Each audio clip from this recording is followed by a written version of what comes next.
Okay, so my goal for, my next topic that I'm going to try and cover is vanishing theorems.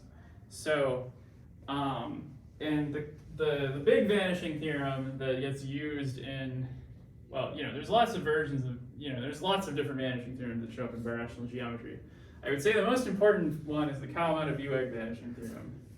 There's also a more powerful version of that, which is kind of, it's really kind of equivalent to it, but, the statement is kind of strictly more powerful in the Kalamata-Bueg natal vanishing theorem, which, we may talk about later, but for that I have to introduce multiplier ideals, which I suppose might be the next topic after this one. Well,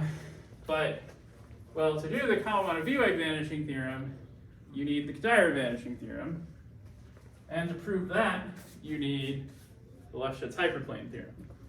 So, let's see. So, so I'm just gonna, so this is kind of the dependency we're looking at. Bueg. And then we have the Kadeira vanishing theorem about that.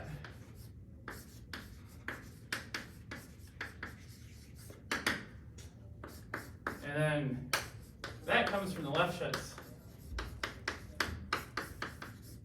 hyperplane theorem. And then this comes from, okay, so I might be attributing this wrongly, but I think in Lazarsfeld's book he attributes this to Andreotti and Frenkel, so I'm gonna say the Andreotti-Frenkel theorem. And what's kind of interesting about this is that these two statements are sort of purely in scheme world, so they're kind of purely algebraic statements in a way,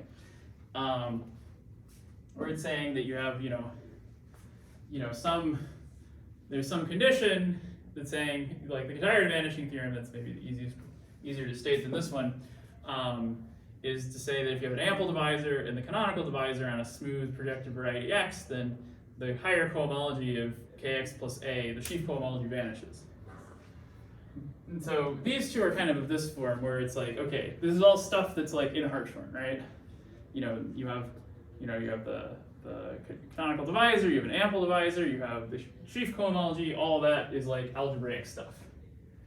And for this one, this is a theorem about topology, where it's a theorem about like the, depending on what theory you want to use, like the singular or whatever kind of cohomology, which, this is something you can kind of get at from the algebraic geometry perspective using things like Hodge theory.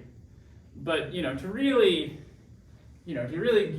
say what this is actually talking about, you need, to kind of look at your complex manifold as like a manifold and, use some techniques from complex analysis. Likewise for this one. Okay, so the one we're going to prove today is this one, which says the theorem, so we let, okay, I do want smooth, yes. So let's let X be, okay, now, okay, well, let's just say smooth for now. Yeah, a smooth affine variety, complex variety of dimension n. And okay, then if you look at the singular cohomology groups, and you look at hi of x with z coefficients is equal to 0 for I greater than n. Okay, so this looks, oh yeah, pretty uncontroversial, right? You have an n-dimensional manifold, and the cohomology groups vanish above dimension n. But that would be for a real manifold. For a complex manifold, this is really of real dimension 2n. So in that sense, it's kind of surprising, right, that the vanishing happens above here. So what this theorem is really saying is that when you have a complex manifold that is affine, then then the cohomology looks like that of a real manifold of the same dimension. Okay, so and I mean, you can kind of like this holds even if you're not really a variety. Maybe you're just simply a complex submanifold, like coming from an analytic equation, but that isn't algebraic, so some power series. This still holds. The thing that's different between algebraic and the non-algebraic case is that in the algebraic case, this thing actually is homotopy equivalent to a finite simplicial complex or finite CW complex. But you don't get that finiteness in the complex analytic case, because you can imagine you have like complex numbers, and then you could say that sine of x is not equal to 0, and so then you're removing infinitely many points instead of infinitely many loops in the space. Okay, so there's a lot of ways to prove these two theorems, but I'm following the presentation in Lazarsfeld's book, his positivity book. And I really actually do like the way it's presented there because it's kind of very natural. In particular, the way we're going to prove this theorem is using Morse theory.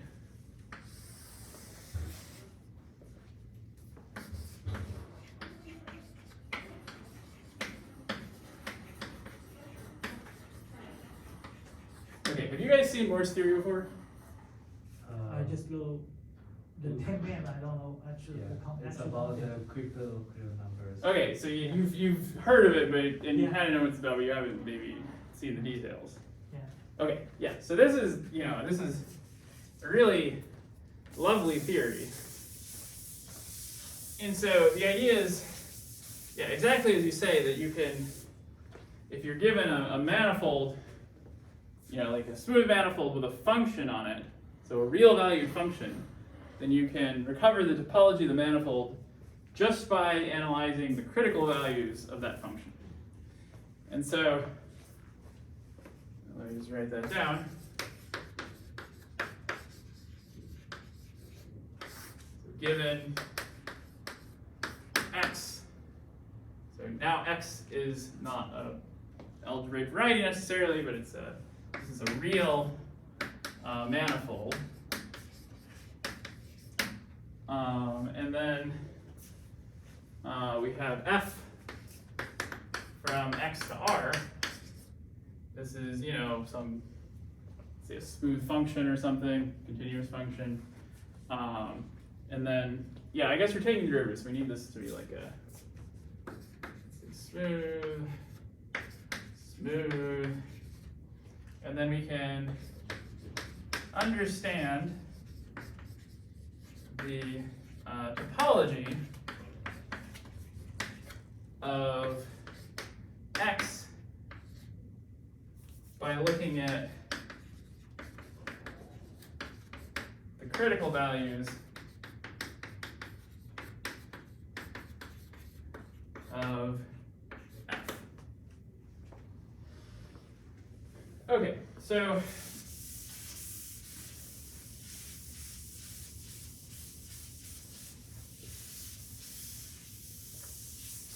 okay, of course, the actual story is a little more complicated because, this is sort of like the idea, and then to make the idea work, you need to kind of adjust you have to adjust your f so that it, satisfies some properties. The property we need is that the critical values, the critical points of f are isolated and what's called non-degenerate. So what do I mean by non-degenerate? So we're going to need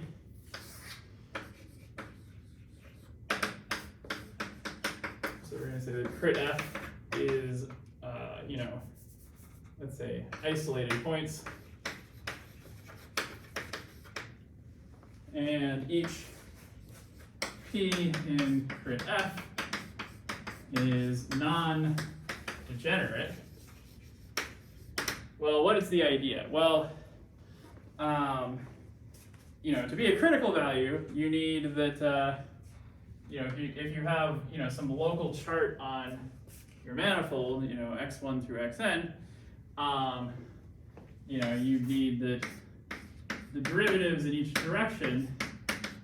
So this says we're a critical value. But then you can also, so then you can say, okay, well, the derivatives are 0, but we want the second derivatives to not all be 0. We want them to be well behaved. And so then you can look at those in terms of the Hessian matrix.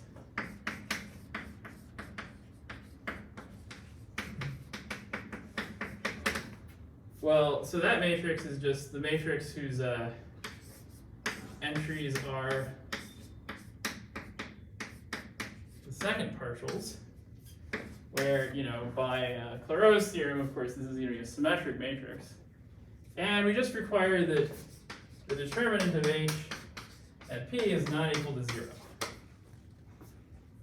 Okay, and so the point of doing this is that, this Hessian matrix H gives you a quadratic form, and, it's a, nice real quadratic form coming from a symmetric matrix, so you can diagonalize it over the reals, and so then you can diagonalize this to, some positive eigenvalues and some negative ones. So, you have A1, A2, dot, dot, dot, all the way down to, let's say, A sub n minus I, and then you have, so these guys are going to be the positive eigenvalues, and then the rest, n minus I positive eigenvalues, and then the rest you're going to have I negative eigenvalues. So the goal is just to make sure that you can get the behavior of f. The idea is that, like, the local behavior of f, you can expand it as a power series, right? So then this will be like n plus 1 minus I all the way down to a sub n. And the idea behind the power series behavior is that the local behavior is determined by the lowest part of the power series that's like non-zero. Well, you don't just want to say non-zero, but you really want it to be like non-degenerate in some way. So here we're saying, well, the first part of the power series, well, we know, we just know where fp goes, so that part's not interesting. So the second part, it's a critical value, so that part goes to 0. And then the third part, we want it completely described by the third part, so that we can make a local approximation to f, second order, and have it topologically match the behavior of f. So that's why this condition is there. Okay, so this is the condition we're going to want. And we say that, this number, so then we can, we get a number that describes the behavior, which is just namely given by how many positive versus negative eigenvalues you have. So what we choose is we say the number of negative eigenvalues is the index. Okay. So we say that I equals the number of negative eigenvalues is the index of the critical point P. Okay, so now we're equipped with some definitions, and now we can use them to understand the topology of a manifold. Okay, make sense so far? Okay, so let's do an example. I think, once you see some examples, this makes perfect sense. And before that, it's kind of like, well, what's going on? So the idea here is you say, okay, well, let's just draw the picture. We have fx here, and then the f is just going to be like, the vertical coordinate. So, let's make it a little bit interesting. So let's say we have like a, this, and then, yeah, okay. So it sort of looks like a ghost, it's for Halloween, right? Anyway, so, and then, let's just make sure it looks three-dimensional. So, you can imagine it's like, it's like an inner tube kind of puffed out like this. And you can see, all right, so then this maps via f just to the line. And we want to investigate what's up with the critical values. So, and so what you do is you say, okay, well, we're going to build a complex that's homotopy equivalent to the manifold. And the way we do that is that each time we pass a critical point, we're adding a new cell to the complex. Okay, so then at the bottom, we get, so let's work our way up. So at the bottom, we hit a critical value here, here, here, here, here, and here, right? So you have a minimum, saddle, saddle, saddle, and a maximum. Okay, and so we're going to use this to recover the topology of the manifold.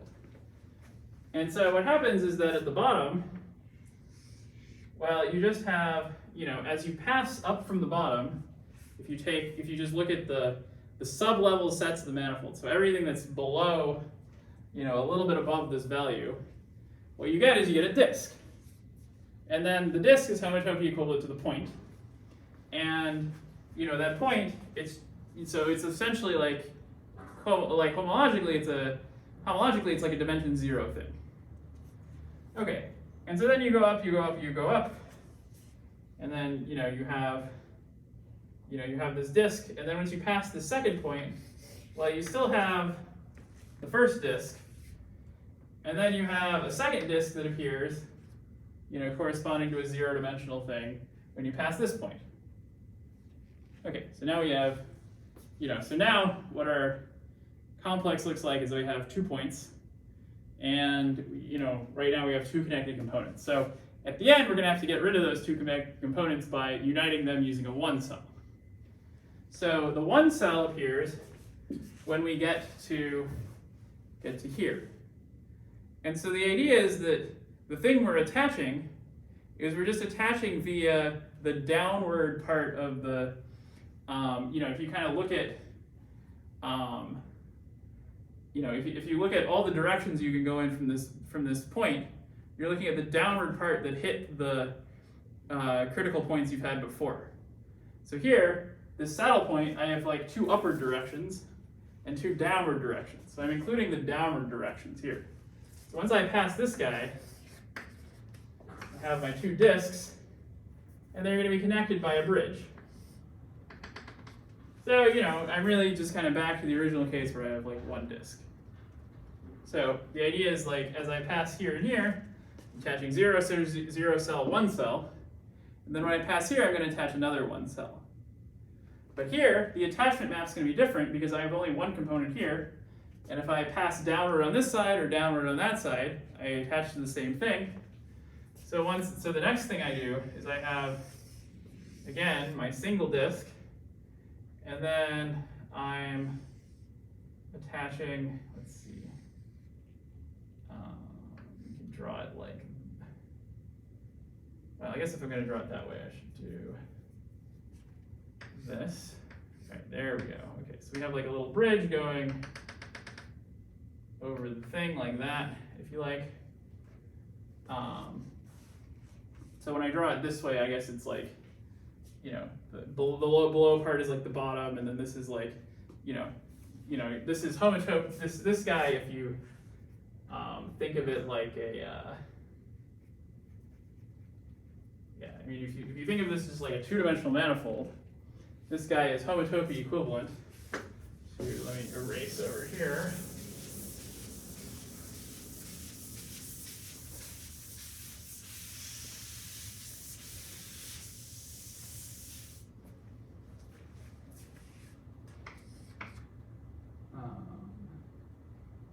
What this really looks like is it just looks like, if you have, I have the 2 holes here and here, and then if I kind of stretch the flat part here, I get half of the donut. If these are, these are, not just, what I've drawn, these are not just homotopy equivalent, but actually homeomorphic. So yeah. Right. I kind of want to emphasize that it's you can imagine just building this out of paper, but it's stretchy paper, and so you can stretch this into that. Okay. And so, so the next thing, you pass the next critical value, and then you're putting another bridge in. But now you're connecting it up to the two, in the boundary part, there's like two halves to connect it to. And so you're bridging them together.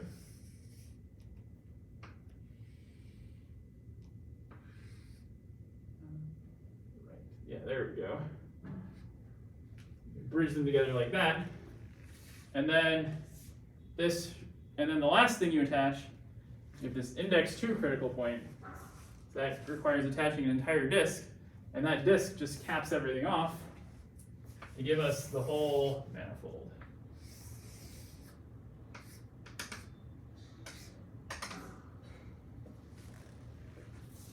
So it's a lovely picture, right?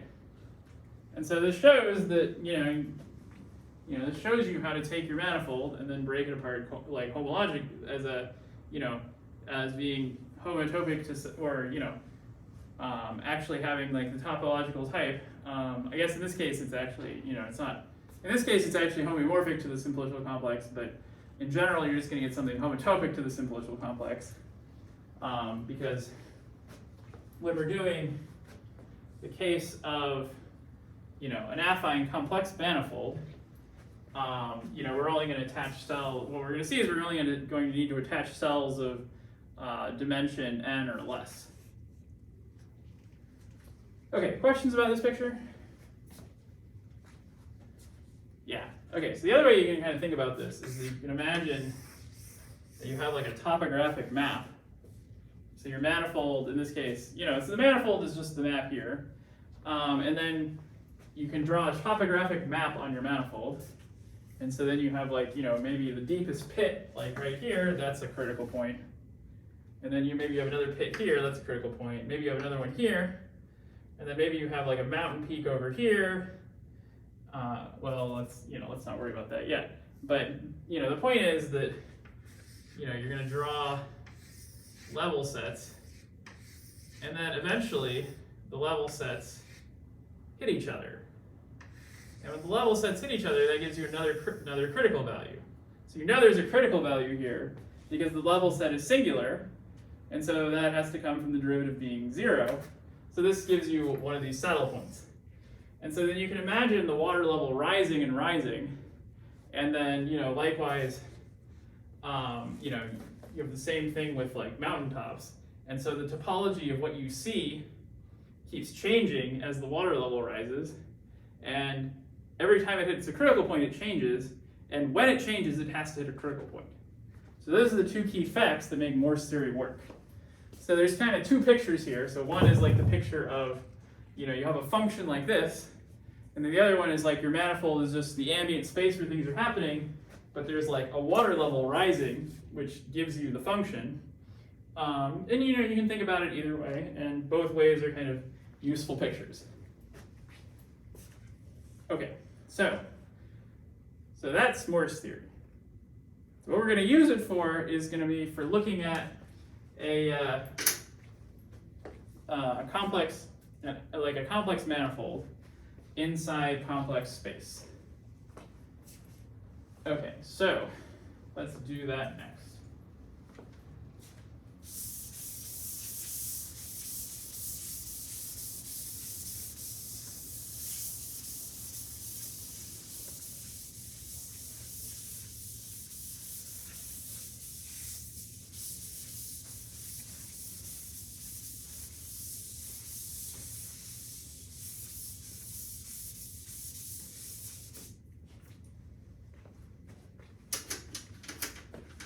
All right, so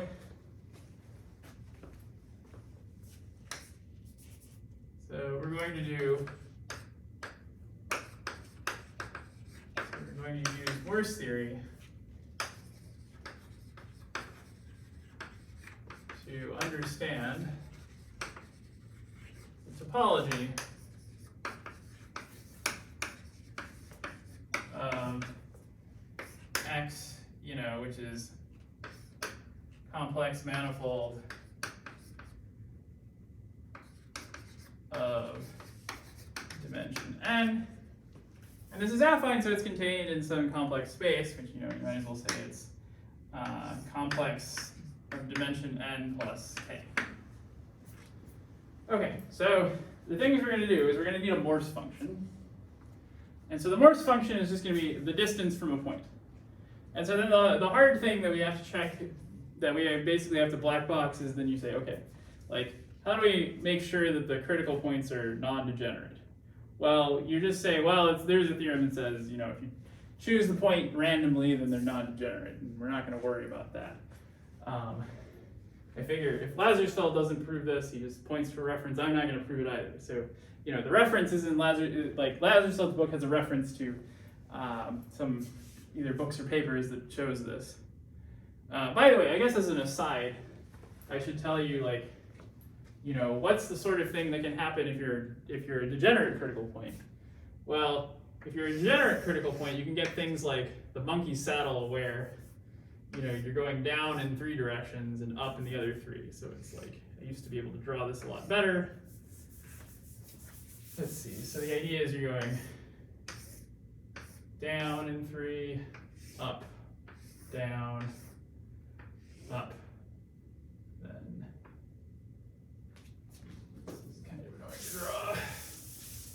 Okay, so the idea is you have circle above, circle below, and then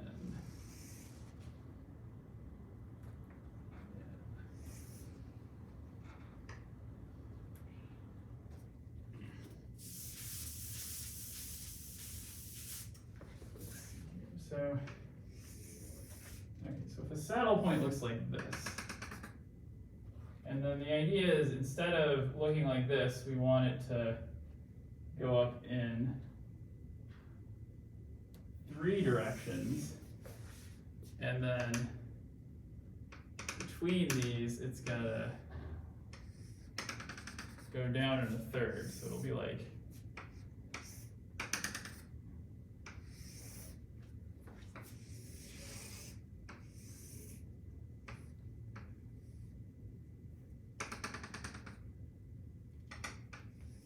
okay, so this is like, it's like a saddle, but they call it the monkey saddle because it's like the monkey is riding the horse and it has a tail, and the tail has to go somewhere. So the tail goes down between the, you know, down the back. I didn't come up with the name, but it's, you know, kind of evocative, so it's a good name. So, you know, this, you know, it makes the theory kind of a problem because now you're not just attaching like one thing, it's like you're attaching 2 or something. You know, well, I guess you're attaching, what are you attaching? I guess you're attaching 3 lines in 1 point, so equivalently like 2 things. And so, you know, this kind of, you know, makes the theory work not so great. I should also say there's like a discrete version of Morse theory where it's like a little bit harder to avoid things like this. But it's, you know, it's a very like powerful like set of techniques, and so you know, so there's both the continuous smooth version and the discrete version, and, you know, depending on what you're thinking about, it's like you might have use for one or the other, but, you know, we're just going to think about the smooth version today. Okay, so bit of an aside. Anyway, so the Morse function f from x to r is going to be the distance. You know, so I'm just going to take x minus some fixed point p is going to equal f of x.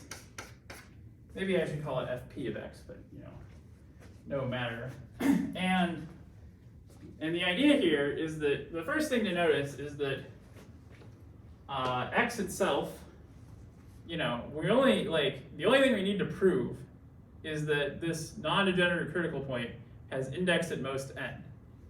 So we don't need to do anything global. This is strictly a local thing to prove. And so we can say, well, locally, x, you know, it's just a complex manifold. So we can just assume x is just Cn. And then also this embedding into Cn plus k, we can just assume it's like, you know, the graph of some holomorphic function. So we make these assumptions, and the picture we get is the following. So I have that this is the graph from Cn to Ck. And so this is my ambient space. And then my x, I'm assuming, let's assume our critical point is at the origin. And so our x looks like this. And then we might as well assume also that our point, it's not really going to matter, but we can just say our point is like here. Maybe it's, let's say it's the first n coordinates, or, yeah, so the first n coordinates are going to be 0. And then I have, well, let's just make the last coordinate 1, since it's a little more convenient for bookkeeping. We're going to say the last coordinate is 1, first n coordinates are these, and then x is given by,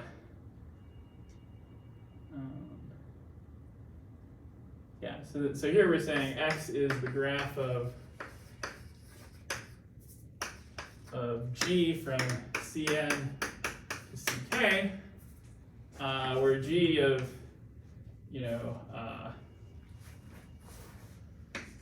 Z1 through Zn is equal to, G1 of Z1 through Zn up through Gk of Z1 through Zn. Okay, so, and now we just have to in this local picture, analyze the Morse function. Okay, and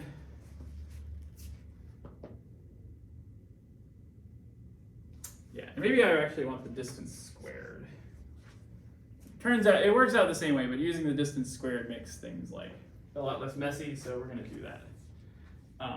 Because you don't want square roots everywhere, they're just like a pain in the ass.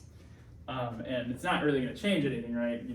The derivative of the distance is proportional to the derivative of the distance squared. So it's just when you're in multivariable calculus and you're trying to minimize some distance, you're like, well, actually, let's minimize the distance squared because that's so much cleaner. It's a nice trick. Okay, so for the moment of truth, we should do this calculation. So the idea is just going to be, well, we're going to have that our function f at, in the neighborhood of, in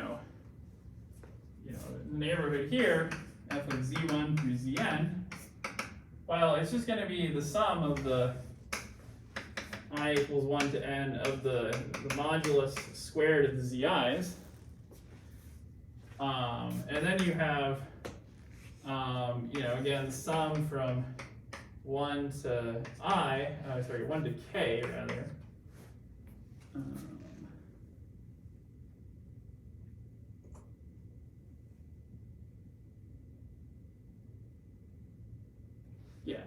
The sum from 1 to k of the so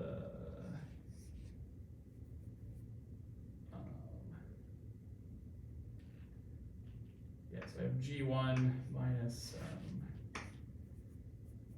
1 square, so I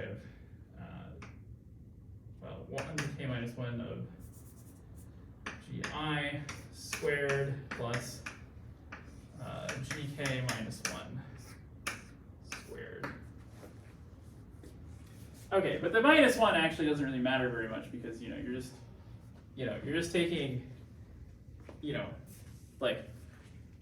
I could just call this gk tilde, and so then I could just say, well, let gk, let gi tilde equal gi for I less than k, and gk tilde equal gk, and then I get the sum from I equals 1 to n of zi squared plus the sum from I equals 1 to k of gi tilde squared. And so now our Morse function has a really nice form. Okay. And so, all right, so now the point is we know that all of these things, all these functions have a critical point at 0. So when you expand them out, so each of these, So each of these, if you think about them in terms of their power series,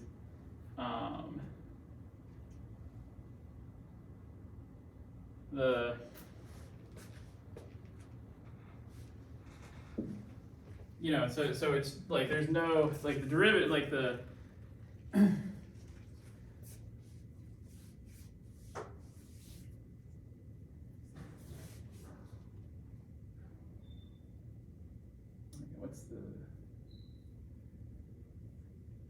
what's the thing I'm trying to say? Right. So the idea is that for each of these functions, for us to be at a critical point, we need each of these guys to be at a minimum, right? Or a maximum, something like that. So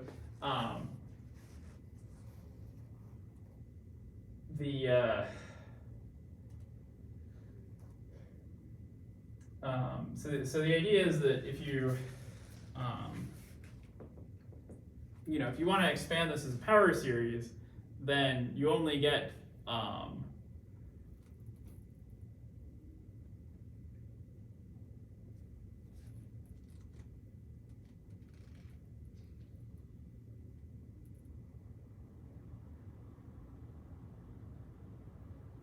what is the thing here that I'm looking at?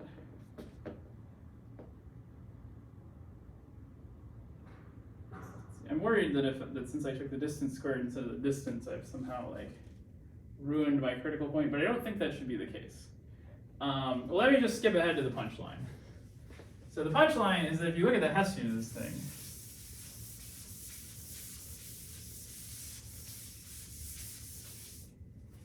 is that, well, the Hessian of these guys is just an identity matrix.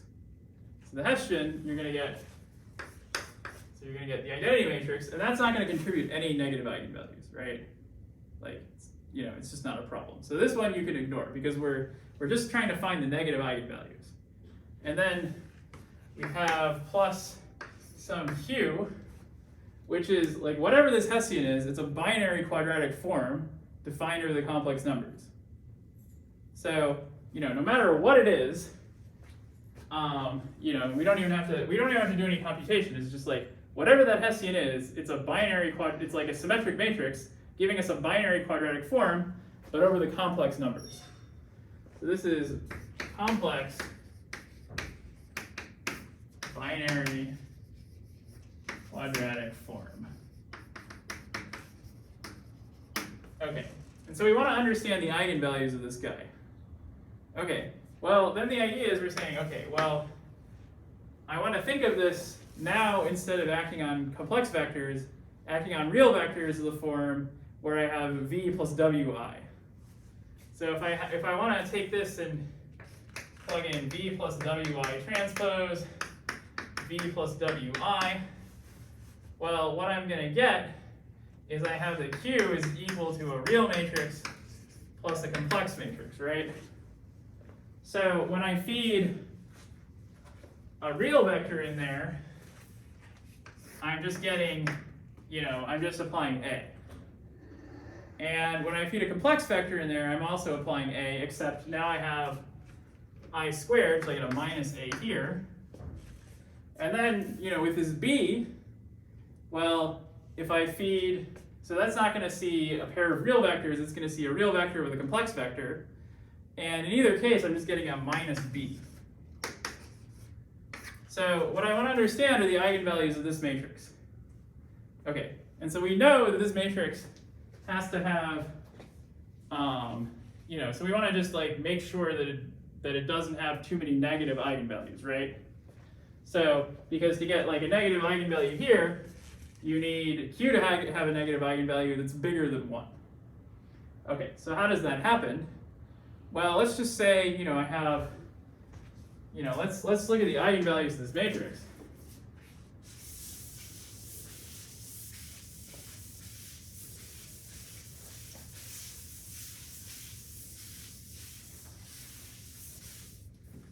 So let's say, so let's say I have,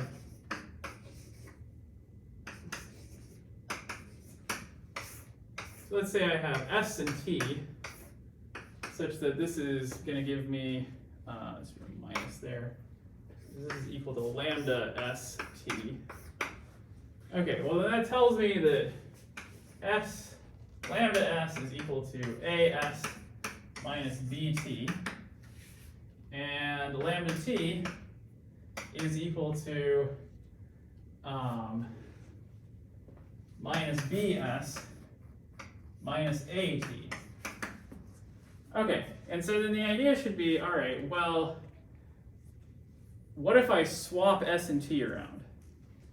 Well, if I swap S and T, then I'm going to get almost the same thing, but I just instead have to I believe I have to put a minus in front of, maybe it's a minus in, well, I guess it's not going to matter. So I have to put a minus in front of one of them. So what is this going to equal to? Well, if I do this, then I'm going to get minus AT minus BS, which, oh, look at this. This is lambda T, right? Just from the other thing. And then on the bottom, I'm going to get BT minus AS. And that's going to equal minus lambda S. And so this is equal to minus lambda times minus TS. Okay, so the idea is if this original vector ST had a negative eigenvalue, then doing this operation gives me one with a positive eigenvalue. And there's only 2 n eigenvectors at most. So if I have n negative eigenvectors, I can't have any more. So that tells me there's at most n negative eigenvectors of the original matrix, so that the index of the critical point is at most n. And that completes the proof. Okay, so that's it for today. So next time we're going to use this to understand how the cohomology of the singular cohomology of an ample divisor in a projective variety is related to that of the ambient variety.